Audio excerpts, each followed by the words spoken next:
Right, so this is part 2 of the 3 video series detailing my split.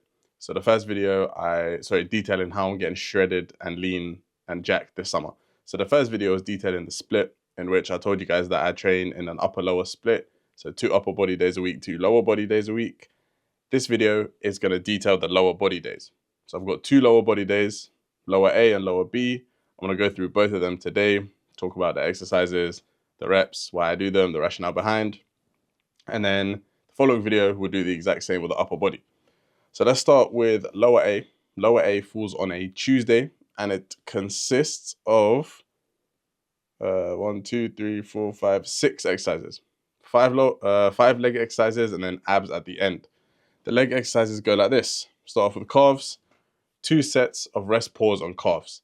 Now, rest pause is when you do a set in the 10 to 20 rep range, right? Then you rest 30 seconds, then you go to failure again. So the first time you go to failure in the 10 to 20 rep range, that's 2 failure. So you go to failure, rest 30 seconds, go to failure. That counts as 1 rest pause set. I do 2 rest pause sets, which means I approach failure 4 times. So that's what I do with the calves. I'll start off with the seated calves, 2 rest pause sets, 4 approaches to failure. The first set of the rest pause sets is in the 10 to 20 rep range. So last week I managed to get 45 kilos for 11 on the first set, and then I rested 30 seconds and I got 45 for 5. Then I rested the regular 3 minutes, and then the second set I managed to get 40 for 10, then rested 30 seconds and got 40 for 5. So I'm at the bottom of the 10 to 20 rep range, but I'm still in the 10 to 20 rep range, so that's calm. Second exercise is lying hamstring curl. I like to do this to warm up the knee, to get a bit of hamstring work before we get onto the main squat movements. And because why not do it earlier in the workout, since it doesn't impair our ability to push hard on the subsequent exercises. So 2 sets of lying hamstring curls, both in the 8 to 12 rep range with a double pause. So double pause means I'm pausing it at the bottom in the lengthened position when my legs are fully straight, and I'm also giving a slight pause and the contraction when I fully bent my knee. Then move on to the main movement of lower A. This is the main attraction. Like this is why I go to the gym for this exercise.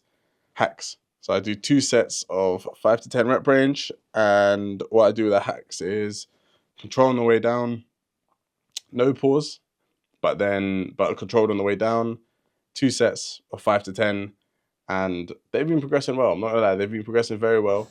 I like to have a low foot placement. So I put my feet low on the foot plate so that I can get more knee bend. That's the goal with these. I want to really make these quad dominant. I don't want them to be glute dominant. If I wanted to do a glute dominant squat, I would have my feet higher up, because as we know, the higher your feet are, the more glutes it is and less quads. The lower your feet are, the more quads and less glutes. So I like to have my feet low, so it's more quads. Slow on the way down. No pause at the moment. Pause is optional. I just decided I don't want to go with a pause. And then power out the bottom. 2 sets of 5 to 10. 2 like heavy sets. Get myself in the right mindset. Get myself hyped up. That's how I like to do things. Then after that, move on to leg extensions. 2 sets again in the 10 to 15 rep range. So very, very simple. 2 sets leg extensions. Everyone knows what leg extensions looks like. Pause at the top and then control on the way down. And now what I've been doing, and this is something I've been doing that you might want to consider, is I found out when it comes to leg extensions, if I just do continuous reps, like if I just like go up, down, up, down, up, down, I accumulate a lot of burn. You know, you feel the burn and you feel the pump. And what that often leads to is we end up not being able to do more reps because we feel the burn. Because of the burn, our muscles fatigue and we're not able to give more reps. And so what I've been doing recently is when I'm at the bottom of the rep, right, when the weight stack has hit the bottom, I rest for just half a second. And it's not even a rest, it's just like a little pause at the bottom in which I totally deload my quads, take all the tension off my quads, and then I go in for my next rep. And what that does is it delays the burning sensation a bit longer, or for a bit longer, so that I can get out more reps. Now, the reason that's important is because I want to be able to get out more reps with high degrees of mechanical tension.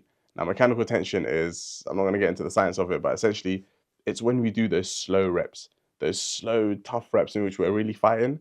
they are the ones that induce the most amount of mechanical tension, and mechanical tension is what drives muscle growth. So if you can get as much mechanical tension as possible, that's more ideal than getting less mechanical tension. But what ends up happening is the pump and the burn disrupt your ability to go and attempt those tough, grindy reps that induce a lot of mechanical tension. So what I've ended up doing is I rest just the tiniest bit in between reps, not too long, just a little pause to delay the pump and the burn sensation so that I can squeeze out more reps with high degrees of mechanical tension, which hopefully my idea behind this is get a bit more growth. So that's what I do. I don't know if it's visible in the video. It might be, it might not be, but you'll see that there's just a little pause at the bottom of the reps. Next up, last leg exercise of the day, 2 sets of dumbbell RDLs. Yeah, man. Dumbbell RDLs at the end of the workout is a bit crazy. It is quite tiring, and the mental battle I have to go through to set it up isn't the best. Like, I'm there thinking like, bro, I'm tired. And now I've got to grab dumbbells and fucking do 2 sets of RDLs. But the good thing is I don't need as thorough of a warm-up as I would have needed if it was earlier in the workout, simply because I've already done 2 sets of the lying hams. I've done 2 sets of the lying hamstring curl, in addition to all the other leg work. Yeah, granted it wasn't direct hamstring work, but all the other quad work that still warmed up my lower body. And so when it comes to doing these 2 sets of dumbbells, I don't need to like warm up with the 20s and the 30s and the 40s and the 50s. Like, no, I just do one warm-up set with 40s, then I get straight into my working set with 60s. That's what I've been using recently. Last week I got 60s for 9 on the top set and then 60s for 7 on the second set. I do 2 sets here, 7 to 10 rep range with a pause at the bottom. So you see in the video, I'm pausing it at the bottom and then trying to explode up. And that concludes all the leg exercises. The last exercise of the leg day is abs. So I just do any ab exercise I feel on the day. I don't take the abs too seriously, I'll be honest. I'll put my hands up and I'll say, when I do abs, I push hard and I go to failure. But in terms of the exercise I like doing, I'll switch it up if I want to. Recently, I've really been liking the on the bench leg raises. So imagine I'm laying on the bench, I hold on to the back of the bench like this, and then just raise my legs. That seems to work. I'm not doing any weighted ab movements at the moment, it's just all body weight. And that seems to work fine for me. So I just do 4 rest pause sets on there. So I go to failure, rest 30 seconds, failure, rest 30 seconds, just like that, 4 sets, and I'm done. That's legs A done. We can now move on to legs B. So this is the second workout of the week. This now falls on a Friday. So in between legs A and legs B, there's 3 sleeps. In between legs B and next week's legs A, there's 4 sleeps. So legs B, or lower B, starts with calves again. This time I'm doing the standing calf raise, standing variation. What I do is 2 sets of 10 to 15. Top set, right, the first set is just a regular straight set of 10 to 15. The second set now is 10 to 15, but then a drop set and a drop set again. So 2 drop sets attached to the second set of calves. So essentially, I'm approaching failure 4 times again. It's just this time it's on a different calf exercise and it's in a different setup in terms of the reps. Instead of 2 rest pause sets like I do on the first day, it's a straight set and then straight set, drop set, drop set. So 2 sets of 10 to 15 with 2 drops on the last set. Standing calf raises, fucking phenomenal. Then we got hip machine adductor. So this is the only direct adductor work I do. Again, 2 sets of 10 to 15 with a drop set on the final set. Very simple, very nice and easy. You'll see from this video what I do is a double pause again. So I like to pause in the stretch when my legs are fully open and then pause in the contraction when my legs are fully shut. Then what we do is move on to deadlifts. Now this is the main hitter. This is the main exercise of, well, one of 2 main ones of the day that I look forward to. 2 sets of stiff leg deadlifts. Very simple, not much to say here. I'm just making sure that I push my hips back, making sure that I hinge at my hips, making sure that I get as little knee bend as I need. You don't want your legs to be like completely straight because that's uncomfortable. Allow some knee bend, but not too much. The more you bend your knees, the more it turns into a conventional deadlift. And we don't want that. I want this to be hip and hamstring and glute and lower back dominant. And so to do that, I'm going to keep my knees as straight as I can. 2 sets of 7 to, what's the rep range here actually? Well, it's meant to be 7 to 10, but recently I've been using loads that undershoot that rep range a bit. So last week I got 4 reps on my top set, 5 reps on my second set. This week I managed to get 7 and 7. So yeah, the rep range says 7 to 10, but I'll be real, I haven't been following that religiously. I've sort of been doing the 4 to 8 rep range. I never do reps below 4. That's too close to a 1 RM, and that's not what I'm going to be doing. 4 is the minimum I do on stiff leg deadlifts. So anywhere between 4 and 8, that's sort of my rep range that I like to do. And on that note, I don't like to do high reps on stiff leg deadlifts, like sets of 10 or 12 or 15. Yuck. I don't want to be doing that. No. There's a high chance for form to degrade, and it's a lot of cardio demand. And me personally, I just prefer to lift heavier for less reps than to lift lighter for more reps. That's just preference. So yeah, 2 sets, stiff leg deadlifts, absolutely beautiful. I love these. I look forward to these every week. Then we've got 3 sets of seated hamstring curls. So seated ham curl, 3 sets of 8 to 12, all straight sets, 2 failure or 1 rep in reserve. No fancy drop sets here, no rest pause, nothing like that, just 3 regular straight sets. Now, what I realized this week that I'm going to ask coach to do is actually, it would make sense if I dropped 1 set from the seated hams on this day and added 1 set to the lying hamstring curl on the first leg day. Because what I've realized is I do 7 sets of hamstrings a week.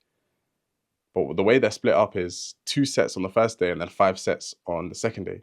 So why don't I split it, instead of 2 and 5, why don't I split it to 3 and 4? Why don't I do 3 sets of lying hams on the first day, and then on the second day, do 2 sets of the stiff leg deadlifts and 2 sets of the seated ham? That's what I'm thinking. So I might suggest that to coach and see what he thinks about it. I think it would make sense. And it will save me a bit of time on this session, because the 3 sets on the seated ham kind of longs out the session. Like, not too much, like it's nothing crazy, but just, maybe 2 sets would make sense. But even then, if we have to stick with 3 sets on the second day, I'm totally cool with that. And then the last exercise, this is the second main attraction of this day, the pivot leg press, or the Cybex leg press, should I say. Really good range of motion is available on this flipping exercise. Like, I really like it. I like how deep I can get. And what I've been trying to do is I'm trying to pause at the bottom for just a 1 count. And my main challenge I found on this exercise is keeping the pauses honest when the reps get tough. Towards the end of the set, when the reps are really tough and I'm really fighting, I have to consciously tell myself, do a good pause. Do a good pause. Don't cut the pause short just to get the rep. And anyone that's ever done paused reps knows that the fatigue and the rep drop off happens really suddenly. Because you're pausing the reps, it's as if the it's as if your fatigue and your max ability to push dies off really, really quick. So what's often happened with me when I do pause reps here is I'll do a rep and it was tough, and then I'll think I have 1 more, so then I attempt that 1 more, I pause at the bottom, and then I just can't get it up at all. Like, my perception of how much more I had to give is totally skewed when it comes to pausing. That said though, the more I do these pause sets, the better of a gauge I get for how many more reps I've got left. But nevertheless, because you're doing it pause, the reps drop off quick. And so what I'm trying to do is keep the pauses honest so that the stimulus is the same with every single rep. And that's also why I like to just quickly scout the gym and see if any of my gym friends are there to give me a spot when it comes to doing the pause leg press. Because if I fail it, I'm not at risk of injury, but if I fail it, it's just long taking the plates off, pushing the shit back up, then put the plates on again. And especially how I've got 3 sets on here, 3 sets of 8 to 12. If I fail all 3 sets, if I take all 3 sets to failure, then I got to take the weight off and push it up 3 times. That is so inconvenient and just tiring. So I always try to make sure I've got a spot around me, and I always try to make sure that I keep the pauses honest. You'll also see that my feet hang off the pad a little bit, or my heels. That's totally fine, especially how I've got squat shoes. I'm still stable and strong, pushing through my feet. So that is how I'm getting shredded and lean and jacked and building muscle this summer. That is being the 2 leg days that I'm following. Now, if you want to know the actual split and understand why I'm doing the split, I did make a video about that. But more importantly, what you probably want to know is how you can create a calorie deficit and stick to it. How you can finally burn your belly fat and stick to it so you can get abs, improve your confidence, and change your life this summer. So what I've done for you is I've created a free ebook that talks about the 5-step process to creating a deficit that you're actually gonna stick to. Not one that's gonna fail, not one that's gonna be the exact same as all the other times you tried, but one that will actually stick. And I'm giving this ebook away for free on my Instagram to anyone that follows me from this video. So all you need to do is follow me on the gram. My Instagram is on screen right now, and comment on my latest post, book. That's it. Just drop a comment saying book so that I know you want it. Then I'm gonna reach out to you in the DMs, give you the download link, and you can read the book for completely free and actually change your life this summer, get in shape, and stop being a fat fucking shit. I'm joking, bro. That was rude, but you get what I mean. It's actually time now. So if you're interested in that, follow me on Instagram. That said, if I'm on your screen right now, then I've kept your interest somehow. Thank you for watching this video. I'll catch you in the next one. In a bit, my bro.